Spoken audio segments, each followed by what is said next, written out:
Hello and welcome to a new interview from MinnMax. MinnMax is a Patreon about games, friends, and getting better. My name is Ben Hanson, and today's interview subject, it feels weird to call him a subject, is Raphael Colantonio, the founder of Arkane Studios, going way back. He left Arkane in 2019 after working on games like Dishonored, Prey, but he left to form a new studio called Wolfeye Games, and they're working on a new game called Weird West, which is an immersive sim. They're aiming for it to come out in late 2021, so you can look forward to it then. It seems cool. But in this interview, we talk about his time at Arkane, what it's like to ascend from a small indie company to becoming a gigantic company that's bought by Bethesda, which is then purchased by Microsoft. We talk about that as well. We just talk about the right level of success for a game developer. Talk about his time working on LMNO with Steven Spielberg, that project, which if you want to see clips of that, you can check out Danny O'Dwyer's No Clip documentary on the history of Arkane. That is a fantastic glimpse into what that project was. If you enjoy this interview, you can always check out the playlist on MinnMax's YouTube channel. We have a lot more interviews in this vein. And if you want to help support us, you can always subscribe to our YouTube channel. We'd appreciate it. You can also go to patreon.com/MinnMax with 2 N's, join the community, and at the same time unlock the podcast version of this interview, all of our other interviews, the deepest dives, which is our huge community game club discussions, and a lot more benefits. So if you want to help support independent games media, you can over at patreon.com/MinnMax with 2 N's. All right, without further ado, here's Raphael Colantonio. Raph, welcome to MinnMax, sir. Oh, thank you for inviting. Yeah, nice to have you on. Let's see, last time I think interact with you in a big way was the Prey cover story trip for Game Informer. Went down to the studio. Remember that was a good one? That was an exciting game to cover because you see that pitch and it's like, this is so fun. Like, it's maybe not for everybody, but the people this game is for, they're going to lose their freaking minds. And I remember there was a moment early on, I think it was maybe even off camera, but you're like, what I want to convey is that Prey has balls, but I can't say that on camera because it's just not cool to say. But like that feeling of just like this game is going for it. And the more we can convey that, the better off it is. Do you feel like you got that message out there enough for just how bold of a design Prey was? Yeah, I think probably too much. In fact, like you're right. I think we did a great job at selling this game to people who would naturally like this game. Interesting. Because it's a very, it's very inside baseball kind of thing almost. Like if you look at it and you know what immersive sims are, you totally see it and you know that you're gonna love it. But I don't think as a company, and I'm talking like between Bethesda and Arkane, I don't think we made a good job at really selling it to a bigger number of people. Some ones who would be more. These games, it's all in the detail and the amount of possibilities that you have, and you and I know what's cool about those games, and that you're going to experience those moments that feel like you own them. But it's so hard to convey, and I'm not saying we did a bad job in the sense of like, like I'm not pointing fingers at anyone. It's just hard. Those games are really, really hard because it's a lot of invisible value that, if you've never had amazing oysters, for example, it's really hard to sell that to anyone, right? I could sell amazing oysters to someone who's already had them, because you know what is special about them. But otherwise, people are just going to go, "Oh, let's just look at a clam to me." I was like, So I think immersive sims have got this little bit of a complex quality to communicate on. Yeah. I mean, in retrospect, do you have any takeaways? Is it as, I don't know, naive and as simple as we should have just said, it's BioShock in space, everybody, please come down? Well, to some degree, and some of it was the name. The choice of the name was probably a mistake, obviously, but because I think it turned down the fans of the original. It also turned down the ones that did not like the original. So because why would they play Prey 2 if they didn't like the original? So that was kind of a weird thing. But I don't know. Maybe we could have said BioShock in space, but it's not even that really. It was more like System Shock, which did not have much. I mean, System Shock, again, you're talking to the same people. You're talking to the same people who already got it when they saw the videos. They knew what they were going to get. It's a difficult exercise. And I think some of it is the first person perspective. Oh, that's interesting. Yeah, because I think first person perspective comes with the expectations that you know what you're going to get. You're going to get like, oh yeah, I'm just going to shoot at things or whatever. And And if I want to shoot at things, there's probably better games than this one, Yeah. That's what's interesting about like, Weird West, your new game. It's like you're still building it as an immersive sim, but I think people that see it, they're like, immersive sim from that perspective? Does that even work? But it's like, yeah, in a ways it's a more approachable immersive sim for people, just to make it more of an isometric approach here. Totally. I think I got an intuition that this game is going to be easier to sell than any games I've done before. It's going to be easier to communicate on because of the perspective. I think people are going to be naturally a little more open-minded about what it could be. In this perspective, it could be a Diablo, it could be more of a Divinity Original Sins, or it could be more like a Fallout. You don't quite know. Therefore, because you don't quite know, you're just going to be like, okay, so what is it then? Whereas in first person, people are just, oh yeah, I know what it is. And no, you don't. Right. It doesn't control exactly like Call of Duty. So how good is it really? You're just going to constantly run into that. Yeah. Every review is going to be like, the shooting could have been tighter. You know all the beats. Yeah. So whereas here it could be a Zelda, it could be anything, right? Right. That's interesting. So not necessarily sell more than previous titles, but just an easier one to get the message out there about. That's what you're feeling about Weird West? Yeah, I mean, I don't know about the sales. I mean, that's always hard to predict. But as far as, and I'm just saying that mostly from what I see people respond to, like, we've published a few YouTube videos, and I can tell people really get it. They know what it's gonna be. I mean, maybe I'm wrong. Maybe it's the same people that always like my game and they're just there and they wait for the next one like that. But I do have a feeling that it's gonna be globally more marketable. Yeah, by the nature of that view. Yeah, for sure. Well, let's go back in time a little bit to you leaving Arkane. What was the process there? What were you feeling? Why did you decide it was time to throw in the towel? Yeah, I mean, there were probably three main reasons. I think the biggest one that is the one that I communicated the most on back then was 18 years of doing anything is very long. Yeah. It's a very long time. And I think when you have a bit of an adventurous nature like I do, I felt like I could fall asleep, at this point. I could it was on the rails that you feel, I got like 250 people back then, a lot of good people, and, relationship with Bethesda was very good. It's a very good company. So if you have an adventurous nature, there is something that pushes you, out of that. And I had done the full arc of everything I wanted to experience. In that, for that story, right? Like starting this tiny company that nobody knew, doing this super hardcore games that, were critically acclaimed, but with no big money, and then failing. Dark Messiah was half a failure, it was a partial failure, and then almost dying 3 or 4, 5 times, not personally, but the company. Yeah. To selling to a bigger company, which integrated us in like a big corporate world, etc., which I never experienced before. Became an exec, means like finally travel business class and all these things, right? And we grow. We have finally we have couches. I get multiple TVs and all this luxury thing that. Then like big budget, big marketing, stage, all of these things. I went through all these things, and including like some frustration of the corporate world. Of course, yeah. Which comes with the territory. So yeah, I just felt I had to take a break, and the second thing is that I really was tired. Like it would be nice to take like a nice break, and I had an non-compete, so I could not really do anything for 2 years anyway. Oh, interesting. Other than consult, so that was kind of like forcing me into.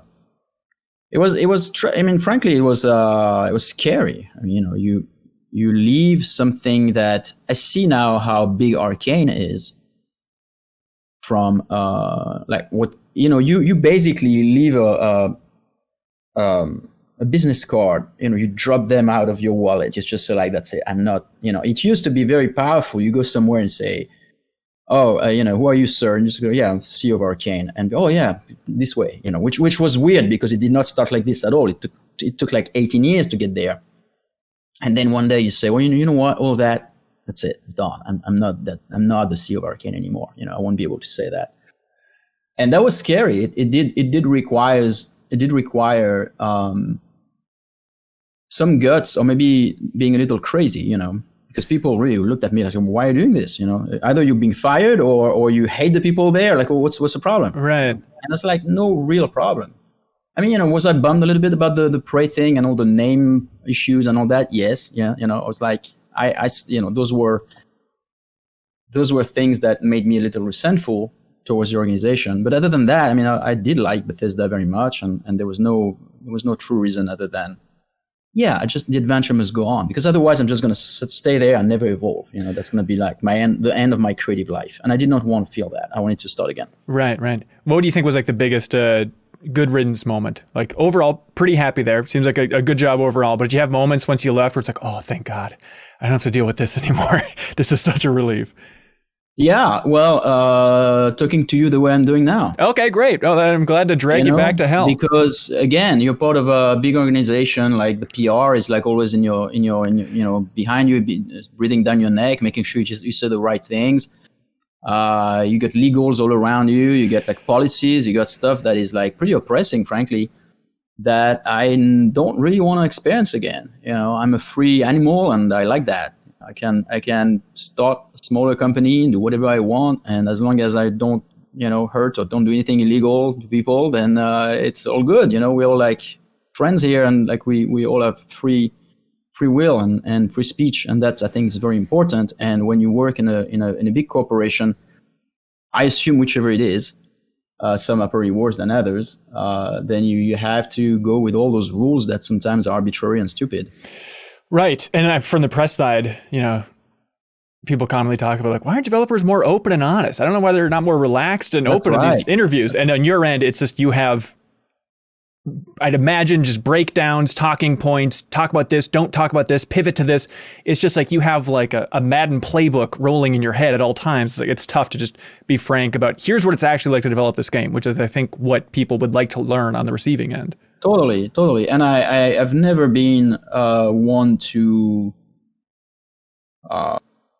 you know, control the message or like all this, like, you know, we're in corporate world, you're being trained to, and then it sounds like you're a politician, and there's not fun, Mm-hmm. Nothing fun about the interview that is happening, you know. Right. People like the edge, they like reality, they like failure stories, they like things that are more relatable, you know. And it's corporate world doesn't really allow you to do that, because we never know what people could, you never know about this, like don't hurt this, don't do that, don't, you know. And the world is already like this right now, you know. There's a lot of like, make sure you don't talk about this, otherwise you're gonna get canceled or whatever. So it's already kind of complicated to navigate. But then if you add the corporate layer on top of that, then you're really like, just suddenly you appear like some sort of a fake. Right. You know, and it's like, yeah, that's it. You didn't say anything, but that was interesting. Well, you play as a supernatural assassin, navigating Dunwich, just like going to like the basic beats over and over again. Yeah. And even that, I mean, frankly, I gotta give credit to Bethesda. I think the one-liner was you're a badass supernatural assassin in a steampunk city. Right. That's so many times that I remember now. And it's cool. It's cool. It's just badass, at least, you know. Ooh, corporate edgy. Yeah, we got the word badass in there. You know, but no, they were cool. Then they let us do. Ultimately, they let us do a lot of the things that no other big publisher would have let us do. Yeah. Oh, absolutely. I mean, it's remarkable. And that is remarkable. And for that, I'll be always grateful. Yeah. I mean, you talked about that journey through Arkane and just kind of the rise overall. I mean, you've seen so much of the industry. You've been at every level in the industry. Not many people get to found their own studio and then leave their own studio if they found it after wild success. Like, this is maybe too simplistic of a question, but what do you think is the right level of happiness for a game developer? Where do you feel like you were the happiest in that chain? I think when we were early on, part of Bethesda, but yet not integrated. Interesting. So we had still our own office space.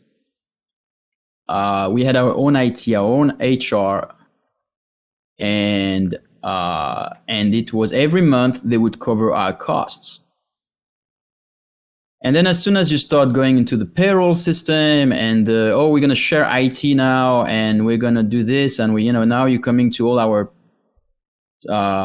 holiday things that we do, and then now you feel like, okay, I'm being enrolled Like, and it takes a while, but and again, like the you know, Bethesda is a pretty cool culture, but imagine, you know, some other publisher, then you suddenly like transition to like becoming like some sort of like, you know, you're part of a cult that you did not start. Every company is a bit of a cult. Every company has got their own culture, and you know, cult has a negative connotation, but it is like a culture. It's like where everybody, you know, we all like we have our own language, we have our own humor, we have our own thing, and the more you try to take a smaller company and integrate it in your company, in a absorption style instead of a, hey, we own you, but you guys are still you, you know, then it becomes a problem over time. Whereas at the very beginning of that integration, it was probably the best because we had the best of both worlds. We still had our own little world, and the things we do the things we used to do them. So if you want a graphic card, you know, I just run to the electronic shop there and buy the graphic card because I need a new graphic card, and then I invoice it at the end. It's part of the thing, you know. And then later it became, nope, now you have to fill out this form and wait until it's been signed by this person, and right, and maybe work with our partners so that you get a different graphic card. You know, it's a detail, but eventually it wears on you, you know. And then you let it go, and you go, okay, well, now what next? Now you're going to share your office space, your office with another company because we can make scale economy on the IT, for example, which totally makes sense on paper. But now if we do this, it's going to change our IT policies. And all the cool things that we used to be able to do, like work from home back then, which was, you know, super novel. It's not now. Right. Then you can't anymore because no, you got to like log in with all these keys on these things, and you know, and corporate policies don't allow people to work from home. And little by little, you start resenting it. You go like, well, you know, it's not us anymore.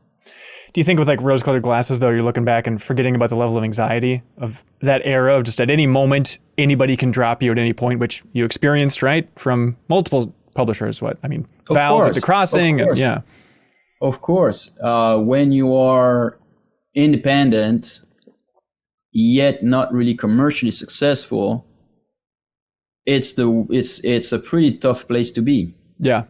You know, in fact, you're very dependent. You're very dependent on those deals that are all horrible and they're all pretty abusive deals. That is keeping you in that loop of misery. So that's why I'm saying, you know, to your question, what was the best moment? I was really thriving when we were like, had the best of both worlds. We're still us. We're doing what we wanted to do. Money was not a problem anymore, and we were serious about it. We were not like, oh, therefore we're just a bunch of kids having fun. You know, it's not that. Right. We're doing our best job. I mean, that's when we did Dishonored. And you wish corporation would understand that this is the way. You know, this is the way to do. You take someone, they have their own identity, they have their own talent, empower them. Leave them alone. Don't like try to make them fit in your policies thing that work for you but not for us, because the more policy, the more constraint. And it's funny how people think it's a detail. Oh, you know, what's the problem? You work with creative. You know, here are all the new policies you have to apply to them. It's like they're not allowed to work anywhere else. They're not allowed to do this. They're not allowed to do that. They can't talk about this. And it's like, oh, look, this is not us already. You know? And part of the rock and roll as of an independent company is that we are real. We're real. You know, we're passionate, and we do things because of that, because we're going to meet another bunch of passionate and real people. It should be so simple to understand, right? You think like, as a business person, all I have is to understand that part. And these guys are going to do a better job for my own interest. Yeah. You know, what's hard to understand about that? But apparently it is. Apparently it's very, very, but I don't think it is. It's just like it's insidious. It's just like a small 1 inch at a time. It's like, yeah, first it's this, then it's that, then it's that. And then like you look back, you go like, you know, I got some nice couch in here and I travel business class, but you know, who am I? You know, it's interesting. It's a very interesting phenomenon. Yeah. And it's interesting now thinking too about being absorbed into larger corporations with Bethesda, and now Microsoft is the even bigger fish that has eaten Bethesda. And at least from the outside, like all the messaging is from Microsoft that like, hey, we want to let these studios be their own thing. And so now they're looking at what you thought was the giant corporation Bethesda and looking at them almost as a small fish about like, okay, Bethesda, you keep being freaky Bethesda. We're going to let Obsidian be their own thing. Do you think a corporation like Microsoft can live up to that ideal of letting each studio remain freaky in their own style? It's possible. I mean, they're so huge that maybe they're less concerned about micromanaging everything because they can't. Yeah. That's just my opinion. I might be absolutely wrong about this. But I assume the most dangerous ones are the mid-sized companies that absorb another company because they will make all the effort to really integrate them, etc. Right. Whereas like a company that is so out of scale like they are, chances are that they are operating like I was saying, which is like, well, you guys seem to know what you're doing. Just invoice us your cost every year, every month. I mean, and we'll integrate your final bottom line into ours at the end of the year. That you would think they might do that, but I have no certainty. I can't tell. I don't know. Yeah, I'm sure there were rumors circulating for years about like, is somebody going to buy Bethesda? Who's it going to be? What would that mean? But like when you first heard, however you heard that Microsoft was actually acquiring them, what was your feeling? Was it a relief, like glad I got out of there? Or was there a part of you that's like, oh, it would have been interesting to kind of see that transition? I think it's part of the cycle of life of anything, of a company, that constant movement. We would like that. You look at a band and you think like, man, why is that band changed? They were so amazing in the 90s or something. Right. And it's changed because they get married and they got these things. And the same way we had our story of like starting a company, then selling it, and then, becoming what we became, having this super hit. Then they had their own and I'm talking about Bethesda had their own and which also has an effect on of course on Arkane. So I think it's interesting. I think things are keeping motion and there's no way to really keep something in, forever the way it's the good old time kind of thing. It always moves. So I was kind of expecting it and I'm kind of curious, looking where that goes. It could be good news actually. So we'll see. I've heard, I don't know if I should talk about that, but I've heard a rumor that the Netflix is doing a Dishonored show, which would be incredible. Really? Yeah, there's a rumor. It's been on Twitter for a while now, like a month or two or something. It's a new rumor. There was a rumor like about a year or two ago, but now there's a new rumor about Netflix. And so I don't know if this is true or not, but that would be the kind of thing that would be cool. And I think that definitely would be part of those changes. Man, that has to be a real challenge for you though, just to sit back and boot it up on day one and just watch it on Netflix compared to like, I want to get in there. Like, do you think you're capable of like sitting back and just enjoying that?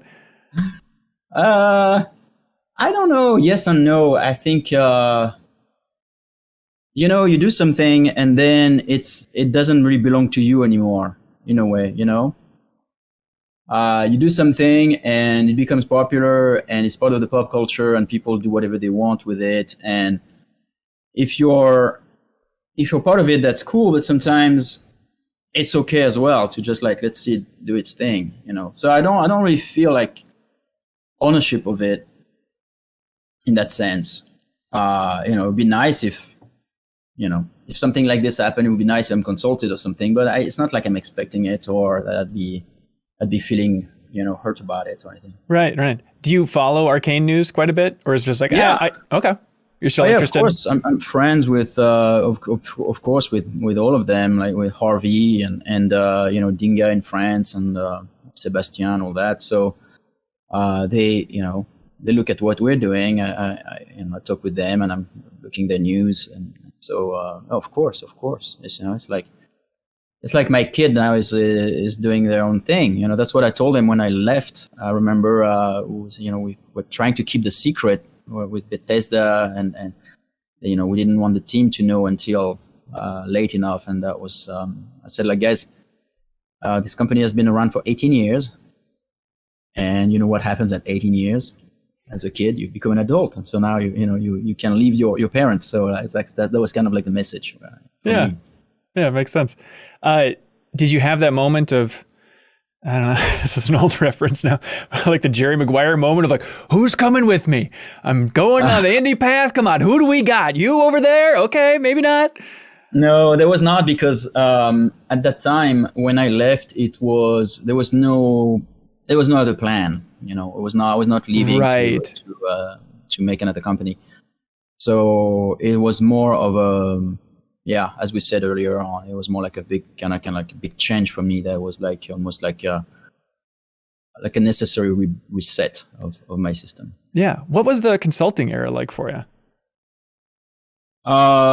It was interesting. I did not consult much because again, I did not want to go from one grind to another. So it was a few select consulting that was actually very enjoyable because I could choose who I wanted to consult with, and I decided to consult for really cool projects, and for a variety of reasons. I don't, Sure. I'm not going to tell which ones they are, but it's been fun. It's been interesting to see how other people work as well, because I've been working in the same company for so long that I only know my way.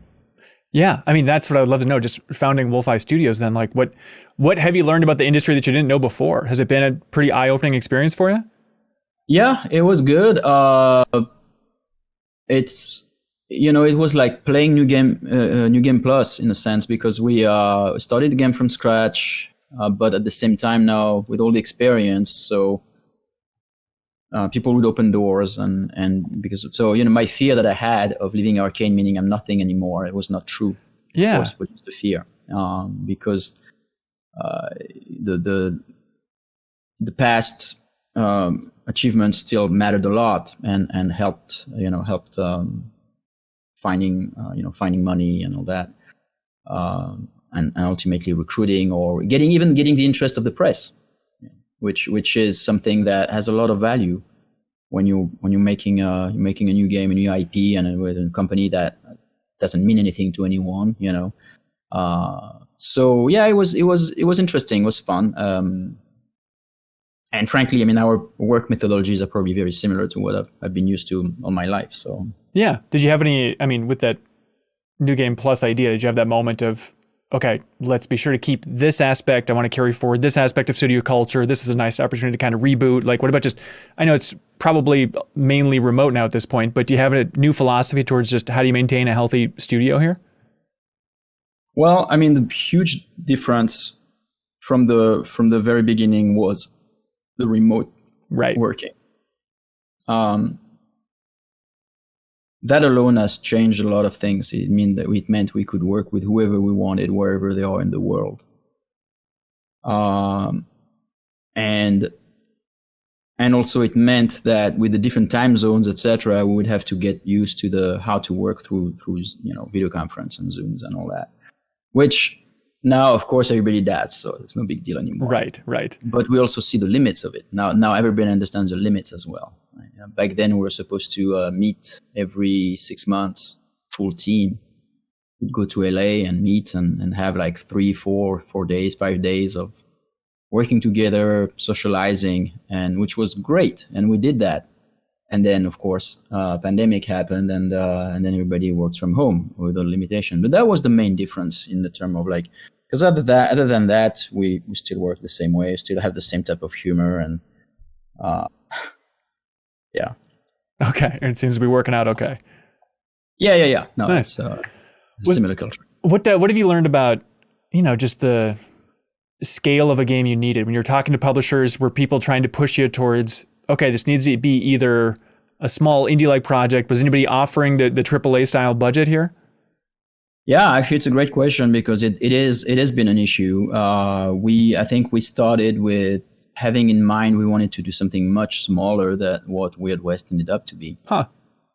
And we did not have much traction. People were, why don't you do the next Dishonored? Or why, Right. And they were not quite understanding what we were trying to do. And yeah, initially we thought, well, we're going to make, there's going to be one artist, one level designers, we're going to be like 6, 7 people. That's it, done. Maybe 2 programmers max, and then the rest is going to be Julien, myself, and we can do that. And And then for a variety of factors, including ourselves, our own selves, we started to push a little bit and make it, how about like this? Oh, it's too abstracted. We need more execution on this. We need better art. We need better this. We need better that. And little by little, it became actually, frankly, it's my biggest game to date. Yeah, not because of like the art production, because the art production is still pretty succinct. Yeah. The full art was made with 4 artists, which is incredible. I mean, when you look at what it looks like, it's hard to believe that it was made by 4 people. Oh, yeah. Players are not gonna think about that. At the end of the day, they play a game and they don't know how much money is behind what aspect of the game. As long as they enjoy it, that's what matters. But the rest, I mean, what allows for such a huge game at such a reasonable cost is the fact that we indeed have a pretty controlled graphic production. We don't have 100 people working on the art, so suddenly your budget drops severely. But at the same time, you can still. It doesn't remove anything from the depth. In fact, if anything, it adds, because now you have more flexibility to add as many items as you want, or do as many locations as you want, etc. Not that those don't have a cost, because they need to be authored, and there's some level designer has to worry about the scripting of that place, etc. And that's a lot of work. But yeah, the team has been very efficient, and it's been stressful. It's a much bigger game than we thought we were going to do. That's interesting. Yeah, I mean, I think you can take solace in that idea, especially. I mean, the immersive sim crowd, which I know you're trying to expand beyond and all that, but like, I feel like people care so much more about the possibility space than how the graphics are looking. I mean, this thing. Absolutely. I think even as a gamer, I always do that. You look, oh, that looks great, etc. And then it calibrates your expectations, and then you dive into the thing, and then it doesn't matter. Yep. And that's why so many popular games, even back then, were. Half-Life 2 was the big reference of like, wow, how do they do that? And they always did the same, like huge, crazy establishing moment, establishing shot kind of thing, where like everything is so much detail, etc. And then like you go under a thing, and then like that's it's all like square, and like this doesn't matter anymore, right? And so, in a way, you could apply that entire thing to a game where if you calibrate the expectations right, and also if you focus more on art direction than graphics, which are 2 different notions. Then it doesn't matter. Like, it doesn't matter how many passes of shaders you have on every stones of the wall of that dungeon. It's more like the idea that you convey to the player of what is that wall, and that can be conveyed in a style which costs very, very little money if it's made with elegance and powerful art direction. And so that's where we're trying to spend our dollars. It's into a smart art direction that, and as an aside, it will also distinguish you from any other game, because if you have constraints and if you decide, well, we're not going to have any normal maps or anything like that, then suddenly you look different, which is already an edge. Yeah, that's true. And I feel like, one of the biggest testaments to what the team at Arkane put together with Dishonored and Prey and all the other work is that it kind of makes every other game look bad in a lot of ways. When you play an Arkane game and it's just a series of, the game saying yes to the players. Yes, you can do this. Yes, you can do this. I mean, I just had this experience playing this new procedural narrative game called Road 96.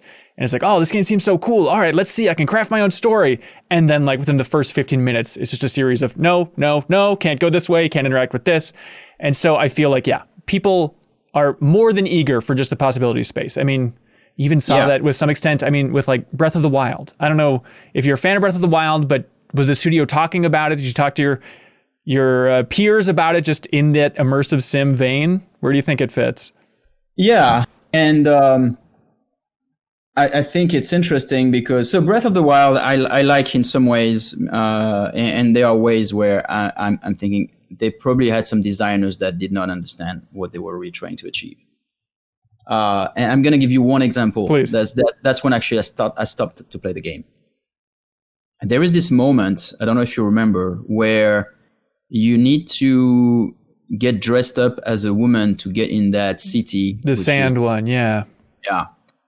And I was like, okay, that's cool. But then there's a wall, and the wall is climbable.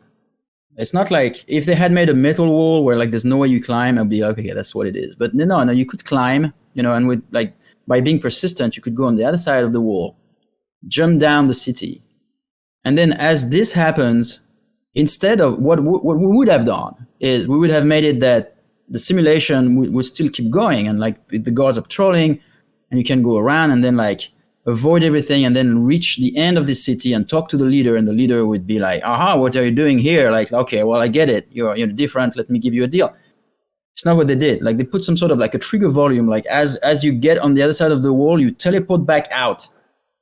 Oh, interesting. With the guards kicking you in the butt, falling, you fall on the floor and you go, and that's the moment I stopped, because I said like this game had everything to be an amazing immersive sim where every player can have their own version of the story, right? Because that's the power of immersive sim. Every player has their own version of the story.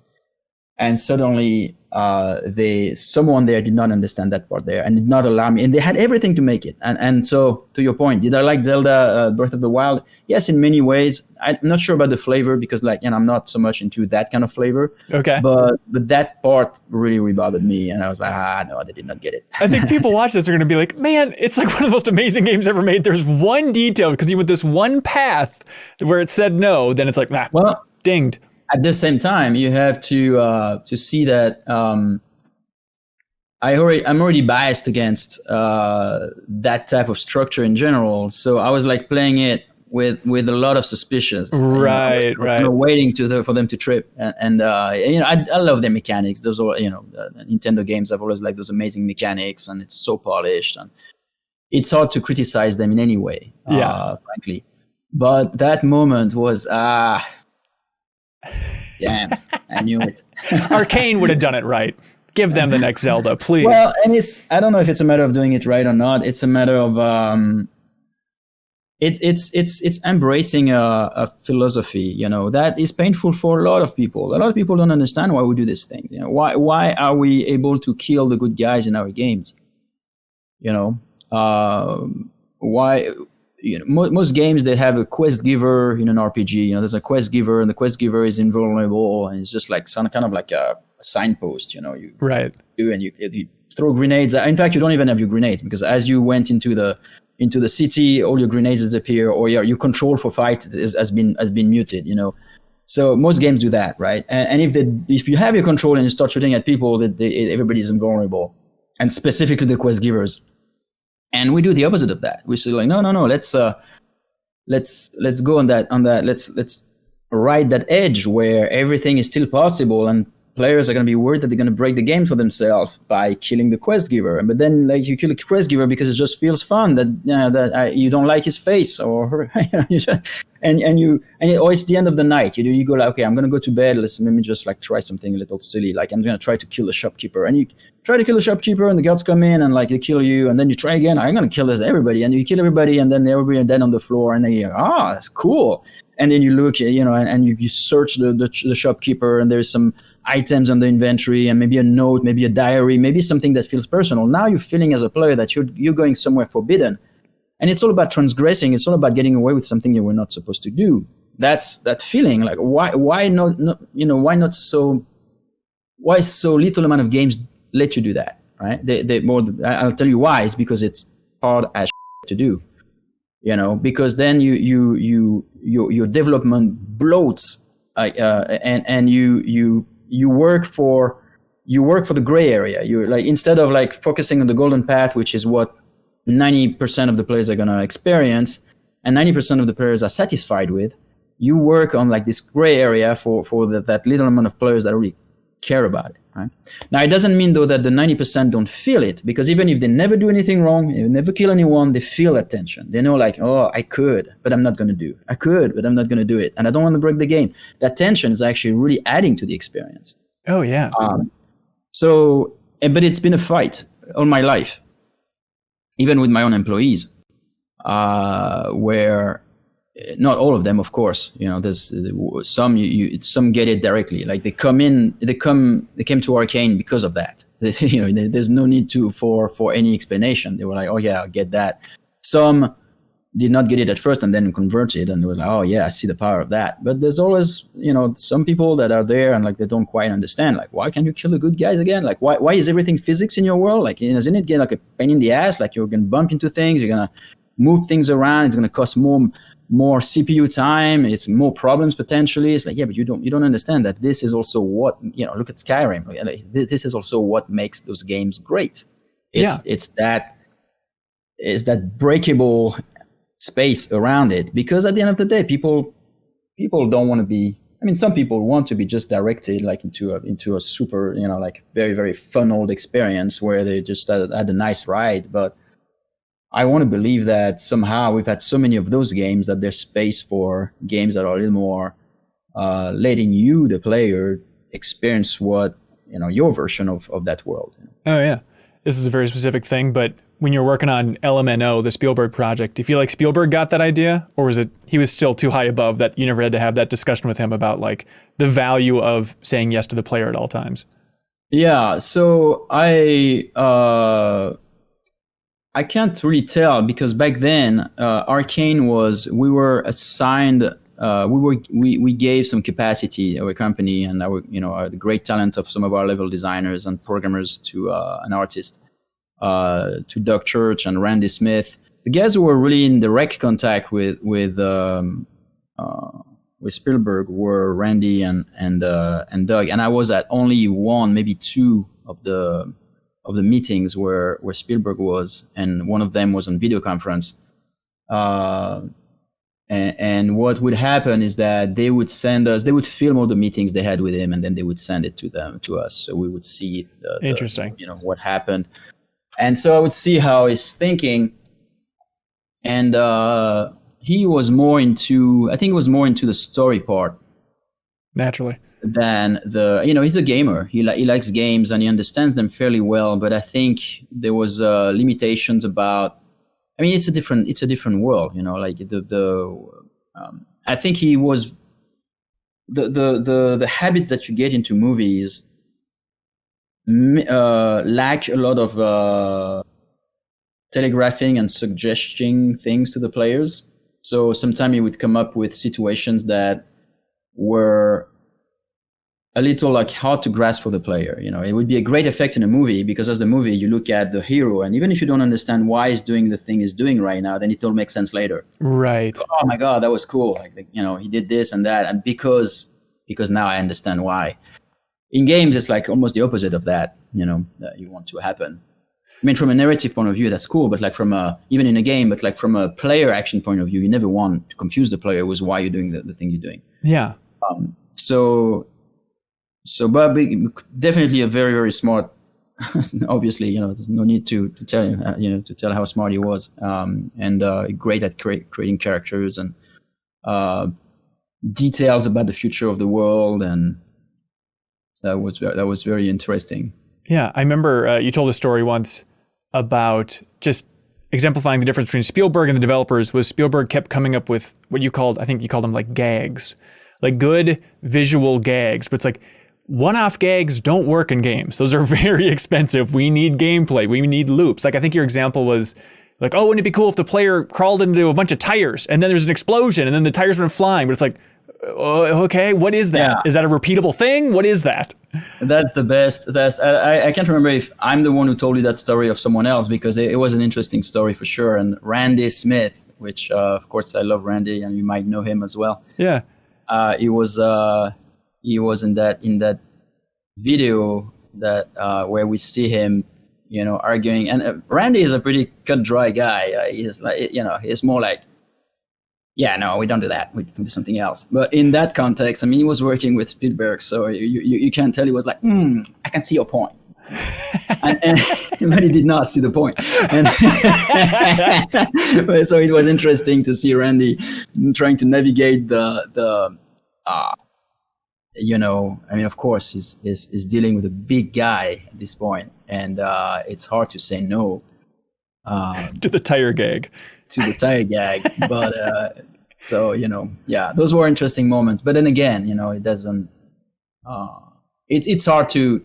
I think it would be hard for video game guy to go into the movies, and it would be difficult for a movie person to go to video games. Yeah. Like this, transitioning without, there's an assumption that those two industries are very comparable and cousins or something, but which might be true, but the work habits and the little tricks are so different that they don't apply that easily. Yeah, this is a specific question, but do you know if those recordings still exist anywhere? Does Arkane have them? Does Randy have them? Like, that'd be a fascinating thing for the history books. Do you think so? Probably, yeah. Do you think Randy would have them? We should ask him. Can you ask him, please? I'd imagine you have a much better chance. Yeah. He should. I'll ask him. I think if not, Arkane probably has at least a few of them. You would think, because they might be on a hard drive somewhere, archived. But yeah. Yeah, for the sake of history and just seeing how Spielberg interacts with the gaming world, there's no better case example than that footage, it's the new Ark of the Covenant, I guess that's what I'm trying to say. If you could somehow dig it up, we'd appreciate it.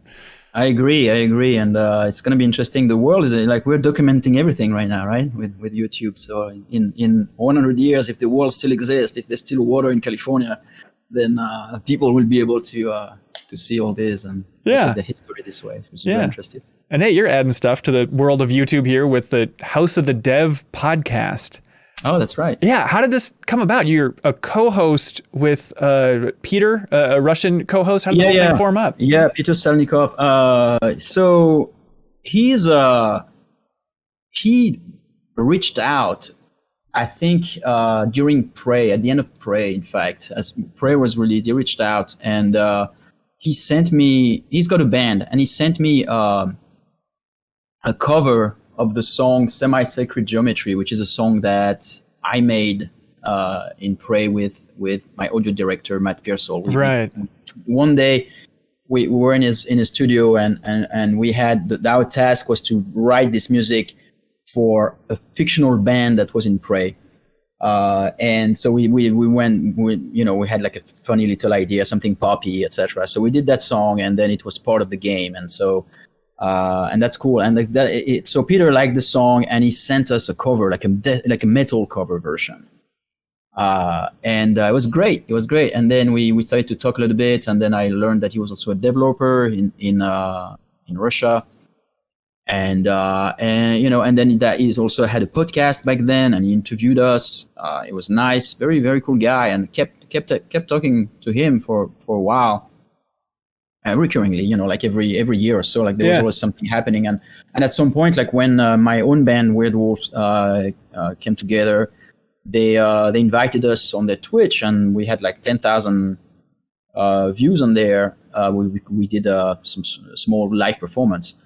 And so we kind of became friends, and then he said, "Hey, would you want to co-host a podcast, a dev podcast with me?" And so I said, "Why not?" And so I reached out to some of the people that I know, like Victor or Harvey or Warren Spector, Ken Levine, etc. And started to do that thing. Yeah, it's nice. Like it's always heartwarming. The Harvey episode's probably your best episode. It was really fascinating just for revealing, like, hey, here's the toll that game development takes on real human beings. And it's just nice that, like, it's so heartwarming that, you guys are still talking, even after you're not working at the same company anymore. Apparently, you still aren't sick of each other, which is nearly impossible to imagine. Absolutely. No, absolutely. We're very close to each other. And unfortunately, with the pandemic, we did not hang out as much as we usually do. But yeah, I love hanging out with him. It always goes deep very quickly when us two are in the same room. And I'm not saying deep specifically in video games. I mean, we do, of course. We start nerding out around the things we talked about, like why do we kill the quest givers in games? But also like we both have a complex childhood, and so we both understand each other very, very well. I guess that's why we meshed so well, and that's our histories were so similar from our passion from Underworld, and both working at EA and around the same age, and we met on, we both were QA on System Shock. I mean, those are funny little things, and then eventually, our path met, and we worked on Dishonored together, and had a blast. I mean, it was great working with him, and I'm sure he enjoyed working with me too. Yeah. Was it a shock then to have that split, where he went to work on Dishonored 2 and Lyon, and you're working on Prey? Did it kind of reveal new aspects of your leadership styles and kind of the differences in style since you were in different studios there?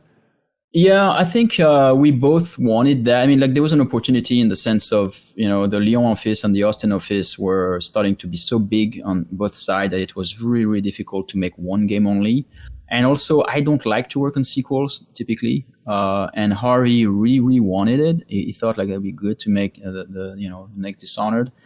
And also, I think by the end of Dishonored 1, we end up having two very strong personalities working together, and we both felt like none of us worked on Dishonored. We both felt it's the other one, Oh, weird. And of course, it's not true. We agreed 80% of the time on everything, and then there was like 20% of the time where we're like fighting about details, and most of the time it would lead to a better result than us on our own. So, but in either way, either because of some like feeling that we needed to have our own thing, or there was many reasons why it made sense for us to split, and him doing Dishonored 2 and me doing Prey. And I think it was great. I think Dishonored 2 was a good game, Prey was a good game, so everybody's happy. There was one more IP for Bethesda, so it worked out. But yeah, it's just hard, I think, when you have opinionated creative leaders to they will always work, somehow work together very well, and also step on each other's feet a little bit, Right. And so I'm so grateful I had this experience. I learned a lot with him. I'm sure he learned a lot with me, and then it's part of life. So we're amazing friends. It's my best friend in town. Yeah. Knowing nothing, it seems like if you're Microsoft, it's like, do we just rebrand Arkane Lyon? It's weird to have Arkane split.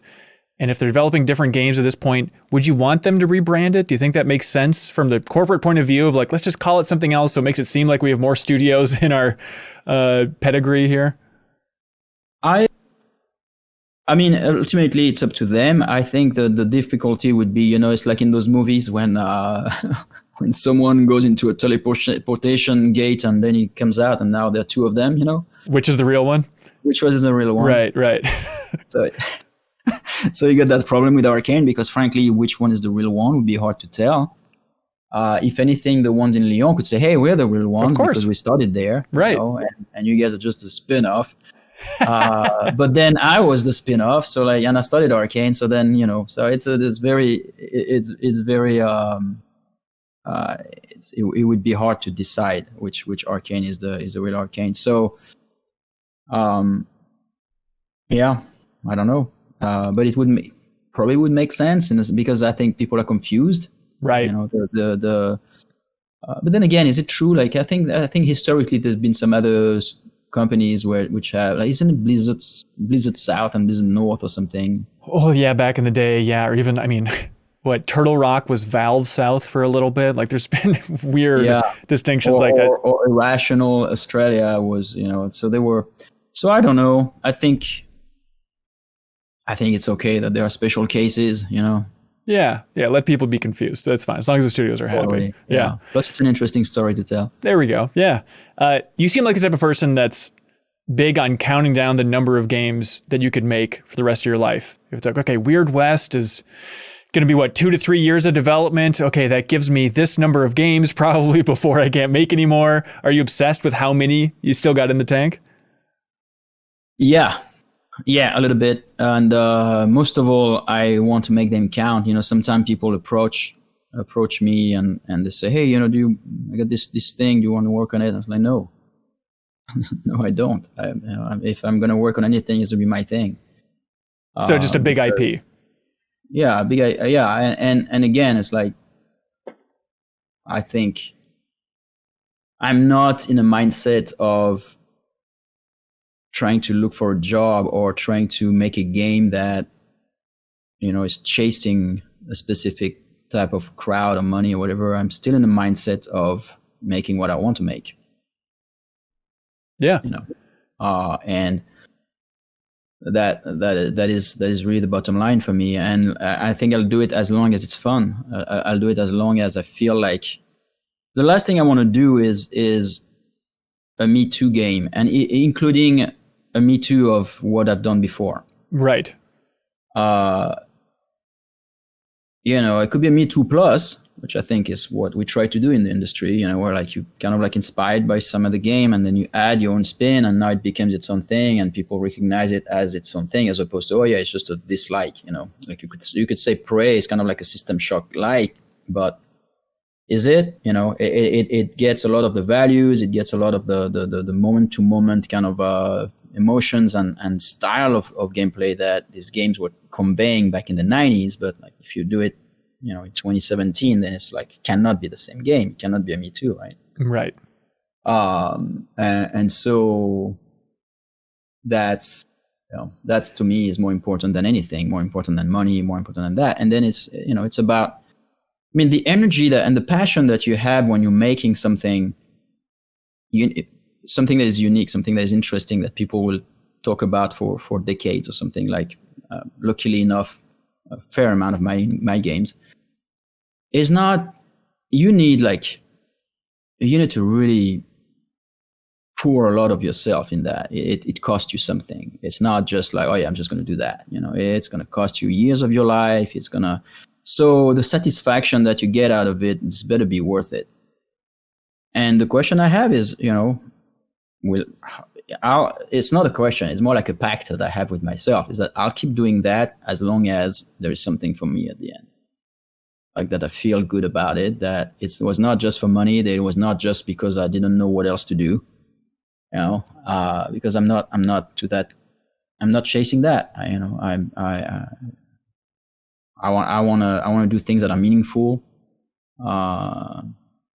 adding something to the game space, and that I'm proud of, that I'm happy I worked on.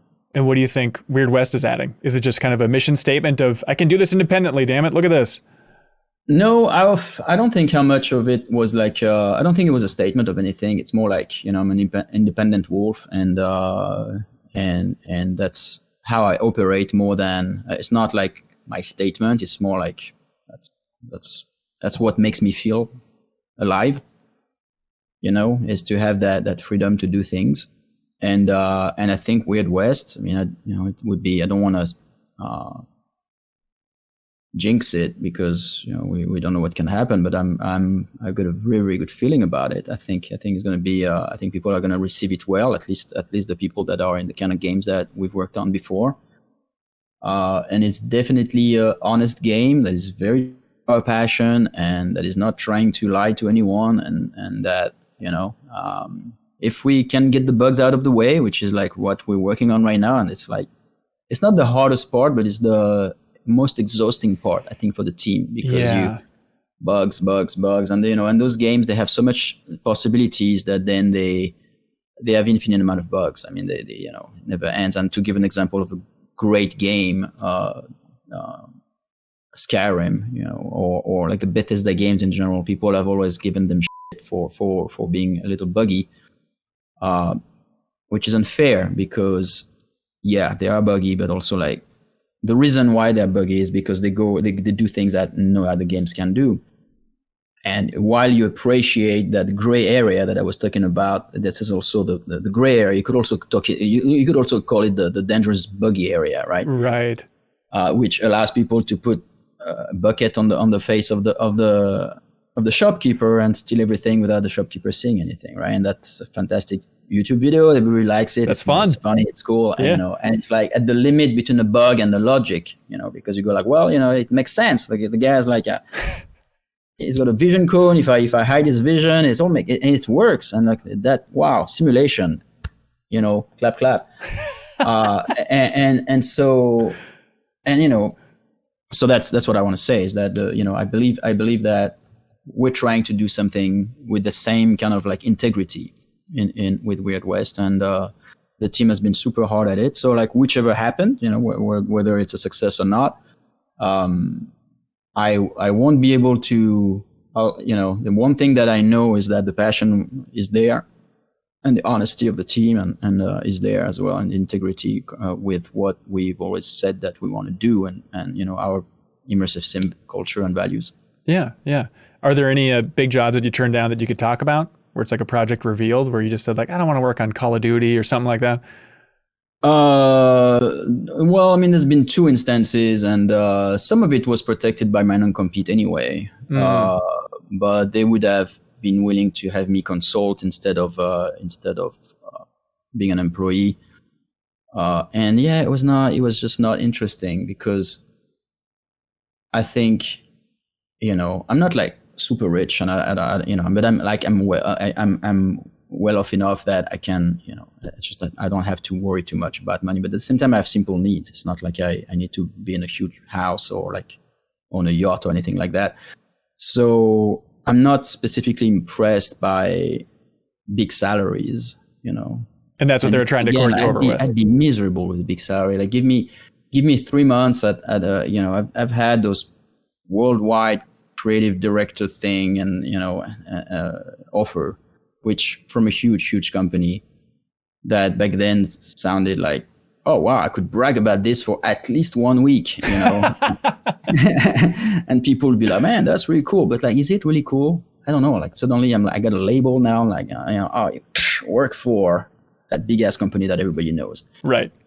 I don't think that's cool. It's maybe feel safe for a while and you can put some money aside, maybe, it can improve your lifestyle. But like fundamentally what's under all that, passion for making, a lot of games, not a lot, but like a small amount of games that matter.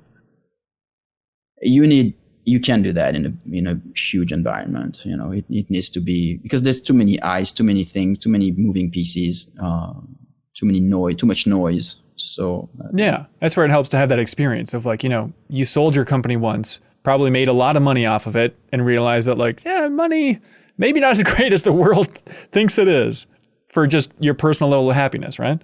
Yeah. And yeah, all I wanted was to have enough that it's not like something that prevents me from being at peace at the end of the month, Right. And I think, this is a different conversation, but I wish the world was operating like this instead of like trying to go for high scores. I see some like super obvious rich people that they're just like, they're playing a different game now. They're toying with the world and tweeting to 60 million people bullshit so that it's just to see what their impact on the world, like they're playing a simulation. That's a facet of the world that I hate, frankly. Right. Well, I pray that Weird West isn't so successful that you become the next Elon Musk. I guess that's the greatest thing I could hope for you, paradoxically. I don't know. I don't want to become a monster. Okay, all right. So play Weird West if you're into that type of thing, and it's good when it comes out, but don't turn Raph into a monster is the takeaway. Yeah, don't buy too many units, please.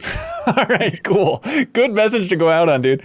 Let's see. Do you have anything else you want to plug? Where should people go if they want to follow the development of Weird West or what you're up to? Well, Wolfeye is, we have a Twitter, we have an Instagram, and then my band, Weird Wolves. We do some of the music for the game. Oh, interesting.